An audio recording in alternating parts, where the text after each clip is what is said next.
Hey les bang, j'espère que vous allez bien, en tout cas moi ça va nickel. On se retrouve aujourd'hui pour une nouvelle vidéo sur la Première Ligue, la 28e journée avec 10 matchs analysés ensemble qui sont les suivants. Manchester United contre Everton, Bournemouth contre Sheffield United, Crystal Palace contre Luton Town, Wolverhampton contre Fulham, Arsenal contre Brentford, Aston Villa, Tottenham.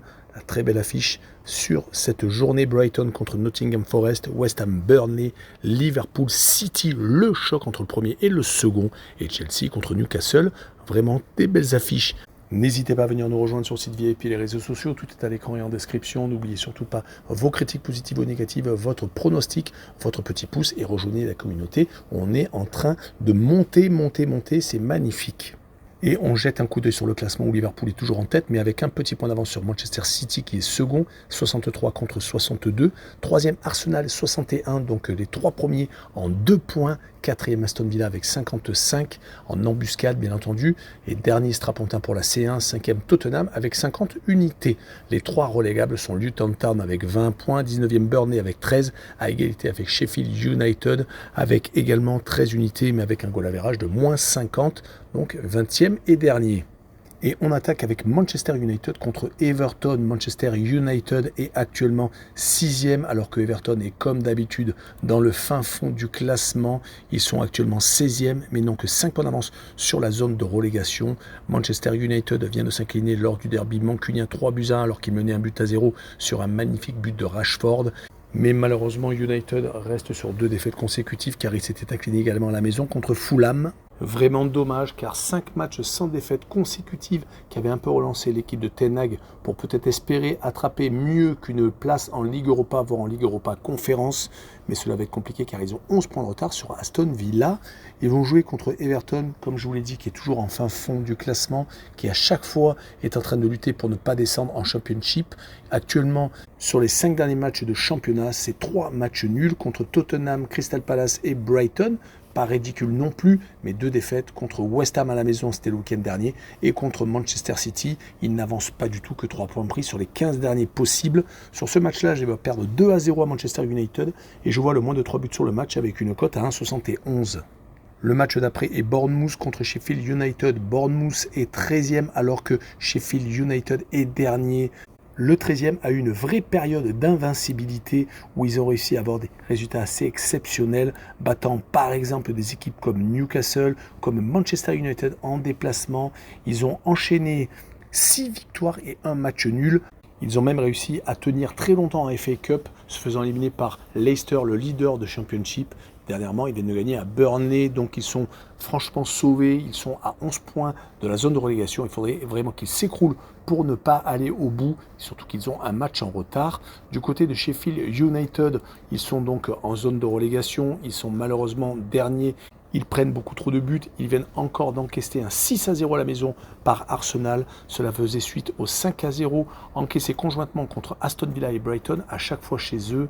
Ils n'ont gagné qu'une seule fois sur les 5 derniers matchs de Première Ligue. C'était contre Luton Town, une autre équipe relégable. Mais quand ils jouent contre une équipe un peu plus forte, malheureusement, ils s'inclinent.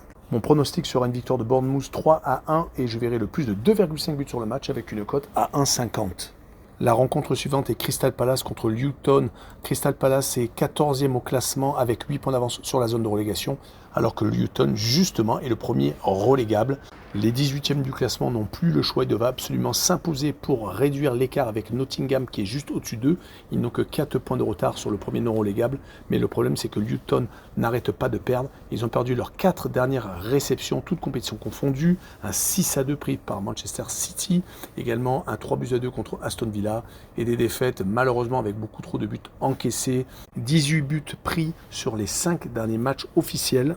Et ils vont se déplacer à Crystal Palace qui de son côté s'est incliné certes à Tottenham mais avait réussi à s'imposer contre Burnley et faire match nul contre Everton juste avant.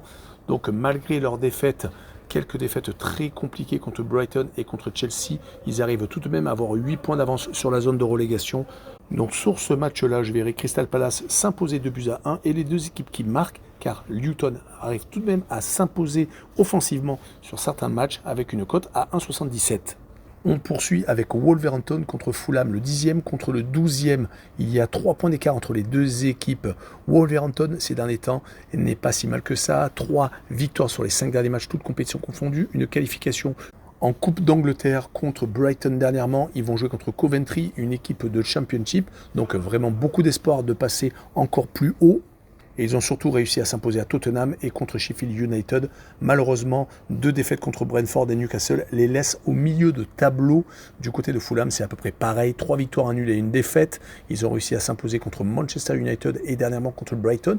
2 équipes qui sont dans le top 8 anglais. Et comme ils arrivent à battre des équipes comme Bournemouth ou à leur faire match nul à Burnley, ne perdant qu'une seule fois contre Aston Villa, ils arrivent à remonter au classement et à être à 15 points de la zone de relégation et pourquoi pas à quelques longueurs des places européennes, mais il va falloir cravacher et bien entendu ne perdre de temps. Sur cette rencontre, je verrai bien un but partout entre les 2 équipes avec le home no bet et le match nul remboursé 6 victoires de Wolverhampton à la maison et je verrai une cote à 2,10. On enchaîne avec Arsenal contre Brentford. Arsenal est 3e alors que Brentford est 15e. Il y a un monde entre les 2 équipes. 35 points exactement, c'est vraiment assez énormissime. Arsenal est toujours à la lutte pour le titre et ils sont en train d'actuellement exploser tout le monde, au moins offensivement. Sur les 5 derniers matchs de Première Ligue, ils ont marqué 24 buts, battant Liverpool 3 buts à 1, Newcastle 4 à 1 et 3 cartons à l'extérieur, à West Ham 6-0, à Burnley 5-0 et dernièrement, chez le dernier Sheffield United, 6-0 une fois de plus. C'est vraiment hallucinant. Une seule fausse note, c'était en Champions League, en 8e de finale aller, où ils se sont inclinés 1-0 contre Porto dans les arrêts de jeu, mais ils peuvent tout à fait retourner la situation lors du match retour. Ils vont jouer contre Brentford, qui n'est pas au mieux, qui est donc dans les équipes qui sont à la lutte pour ne pas descendre, qui a fait certes match nul contre Chelsea le dernier week-end, mais qui avait perdu 3 fois consécutivement contre les gros bras Liverpool, Manchester City et West Ham, mais ils sont capables de s'imposer par exemple à Wolverhampton, donc c'est une équipe tout de même dangereuse, mais je vois quand même Arsenal s'imposer 4-1, avec Arsenal qui marque le plus de 2,5 buts sur le match et une cote à 1,90. On enchaîne avec une très belle affiche Aston Villa contre Tottenham. Les 2 équipes sont collées l'une à l'autre, le 4e qui reçoit le 5e. Aston Villa est vraiment très bien placé pour aller en Champions League la saison prochaine. Ce serait vraiment très bien avec un Unai Emery qui, encore une fois de plus, a des très bons résultats quand il coach certaines équipes. Car avec le Paris Saint-Germain, ça n'a pas été extraordinaire, même s'il a gagné de la Ligue 1. Du côté d'Aston Villa, donc 3 victoires consécutives contre Fulham, Nottingham Forest et Luton Town. Ils ont donc 5 points d'avance sur Tottenham et il ne faudra pas craquer car à domicile, ils ont eu une mauvaise passe, perdant par exemple contre Chelsea et Manchester United consécutivement en FA Cup et en Première Ligue. Du côté des Hotspurs, donc une 5e place, depuis le départ d'Harry Kane, on pensait qu'ils allaient peut-être s'écrouler, mais ils ont surtout, grâce à leur coach australien, réussi à retrouver un travail d'équipe. Ils ont, sur les derniers matchs, gagné plus à domicile qu'à l'extérieur, s'imposant contre Brentford, Brighton et également Crystal Palace. Par contre, une contre-performance contre Wolverhampton et un match nul contre Everton les empêchent donc de passer devant Aston Villa. Et j'ai envie de tenter le 2 buts partout entre les 2 formations, avec le home no bet et le match nul remboursé 6 victoires de Aston Villa à domicile, avec une cote à 2,38 ultra intéressante.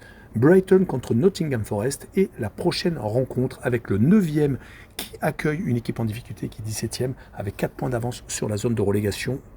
Brighton n'est plus l'équipe du début de saison qui avait tendance à accrocher beaucoup de grosses équipes, même s'ils sont en 8e de finale de la Ligue Europa, où ils vont d'ailleurs se déplacer ce soir à Rome. Ils ont tendance à plutôt perdre qu'autre chose. Ils se sont inclinés 3 des 5 derniers matchs à l'extérieur, surtout à Tottenham, à Wolverhampton et à Fulham, ne marquant qu'un petit but. Malheureusement pour eux, une seule victoire, c'était à Sheffield United, certes un 5-0, mais ce n'est pas suffisant. Ils se sont également fait accrocher par Everton à la maison. Ça ne sera pas un match facile contre Nottingham Forest qui doit donc se sauver, même si ils ont perdu 4 de leurs 5 derniers matchs, ne s'imposant qu'une seule fois, c'était contre West Ham à la maison. Mais par contre, ils ont tendance à accrocher beaucoup de points quand ils sont hors de leur base, comme à Bournemouth, comme à Blackpool et à Bristol City, des clubs de Championship en FA Cup. Mais on parlera également de leur victoire à Newcastle et de leur match nul à Wolverhampton. Donc ils sont capables d'accrocher quelques points, mais je verrai Brighton tout de même s'imposer, mais seulement 2 buts à 1 avec les 2 équipes qui marquent, avec une cote à 1,61. Le match suivant est West Ham contre Burnley. West Ham n'est que 7e malheureusement. La saison est plus ou moins loupée, même s'ils sont dans la première partie de tableau, mais des résultats beaucoup trop en dents de scie. Là, ils sont sur 2 victoires consécutives, mais juste avant, ils s'étaient inclinés beaucoup trop de fois consécutivement, 3 exactement, contre des gros bras en plus, Manchester United, Arsenal et Nottingham Forest pour continuer la chute Ils ont réussi à stopper cela en battant des équipes qui sont en difficulté, mais West Ham est beaucoup trop loin des places européennes. Ils sont à 8 points de Tottenham et de la Ligue des Champions, on n'en parle pas. Ils sont encore qualifiés certes en Europa League, mais ils vont jouer contre Fribourg. Vont-ils essayer d'aller le plus loin possible ou vont-ils privilégier le championnat, car les places européennes sont chères et ils espèrent bien entendu être encore européens la saison prochaine. En tout cas, ils vont jouer contre Burnley qui ne s'en sort pas, qui est relégable, qui vient de perdre ses 4 derniers matchs, prenant beaucoup de buts, ne marquant qu'une seule fois, c'était contre Liverpool. Ils ont pris quand même 5-0 contre Arsenal, 3-0 contre Crystal Palace. Dernièrement, ils n'ont pris que 2 buts contre Bournemouth, mais quand même, c'est beaucoup trop. Sur cette rencontre, je verrai West Ham s'imposer 3-1, avec le plus de 1,5 but pour les Hammers et une cote à 1,67. L'avant-dernière rencontre est le choc entre Liverpool et Manchester City. Les deux équipes sont au coude à coude avec Arsenal en 3e larron. Liverpool est avec un point d'avance pour l'instant sur les Citizens. Ils viennent de gagner des matchs très importants à Nottingham Forest par exemple, 1-0. Ils ont également encore une qualification à FA Cup. Ils se déplaceront prochainement chez leur ennemi juré Manchester United, une rencontre vraiment très intéressante à suivre. Rappelons qu'ils ont déjà gagné un titre. En League Cup, ils se sont imposés contre Chelsea en prolongation sur un but de Van Dijk. En tout cas, sur les derniers matchs, depuis la défaite contre Arsenal, ils n'ont plus perdu, toutes compétitions confondues. Ils se sont imposés à 6 reprises. D'où l'importance du choc contre Manchester City, qui de son côté vient de se qualifier pour les quarts de finale de la Ligue des Champions après sa double victoire contre Copenhague, à chaque fois 3-1, que ce soit donc au match aller ou au match retour. On rappellera qu'ils ont également gagné le derby de Manchester, c'était le week-end dernier, 3-1 avec un but de Rashford et un doublé de Foden. Les hommes de Guardiola sont déjà champions du monde des clubs et ils ont encore plein d'objectifs, être champions, gagner la Champions League pour la seconde fois d'affilée et bien entendu gagner la FA Cup, où ils seront opposés à Newcastle prochainement le 16 mars. Mais sur ce match-là, je vois bien match nul, 1 but partout, avec la double chance 1N, avec une cote à 1,69. Et on finira par Chelsea contre Newcastle, le 11e contre le 8e, 4 points d'écart entre les deux formations. Les Blues se sont inclinés en finale de la League Cup contre les Reds de Liverpool, perdant malheureusement un titre qui était à leur portée. Ils ont perdu une occasion de se qualifier pour une Coupe d'Europe car actuellement ils sont en plein milieu de tableau et ils n'ont quasiment plus rien à jouer. Ils ont 16 points d'avance sur la relégation et ils ont beaucoup trop de retard malheureusement sur Tottenham qui est 5e, 14 unités. Chelsea varie entre le bon et le moins bon, même si actuellement c'est beaucoup mieux que ces derniers temps où le début de saison a été catastrophique. Beaucoup trop de recrues qui cherchaient encore leur marque. Sur les 5 derniers matchs, toutes compétitions confondues, 2 victoires contre Crystal Palace et contre Leeds en FA Cup, une équipe de Championship. Ils sont qualifiés pour le prochain tour et vont jouer contre Leicester, le leader actuellement de la 2e division anglaise. Ils ont malheureusement été beaucoup trop accrochés comme contre Brentford le week-end dernier, mais ils sont capables d'accrocher les plus forts comme Liverpool, qu'ils ont été obligés de pousser en prolongation en League Cup, et également Manchester City, où ils ont fait 1 but partout à l'Etihad Stadium. Leur adversaire est Newcastle, la saison est malheureusement beaucoup trop longue pour eux. Ils avaient la Champions League, ils espéraient être dans le top 4 pour faire la même saison que la saison dernière, mais ils ont vraiment du mal. Ils sont à 10 points de Tottenham et à 15 points de Aston Villa. Donc pour avoir une Coupe d'Europe, cela va être très compliqué. Ils sont certes encore qualifiés en FA Cup, mais ils vont se déplacer à Manchester City. Et sur les 5 derniers matchs, 2 victoires contre Wolverhampton et Nottingham Forest. Dès qu'ils ont joué par contre contre plus fort qu'eux, c'est-à-dire Arsenal, ils ont pris 4-1. Ils ont également été accrochés par Bournemouth dernièrement, 2 buts partout. Donc c'est plutôt un bilan moyen. Ils avaient peut-être un effectif qui était trop juste pour espérer tout mener de front. Pour mon pronostic, je m'appuierai sur les derniers bons résultats à la maison de Chelsea. Certes, ils sont capables également de s'écrouler, mais ils ont réussi à accrocher Manchester City faisant 4 buts partout du côté de Newcastle. Donc les matchs sont assez intéressants à l'extérieur. Ils sont capables de s'imposer à Aston Villa, mais ils sont également capables donc de s'incliner lourdement à Arsenal, voire d'avoir du mal contre une équipe de Championship, Blackburn. Donc sur ce match-là, je vois Chelsea s'imposer de justesse 2-1 et je verrai le moins de 3,5 buts sur le match avec une cote à 1,70. Voilà, on en a fini avec cette vidéo. N'hésitez pas à venir nous rejoindre. Ciao les bam bang!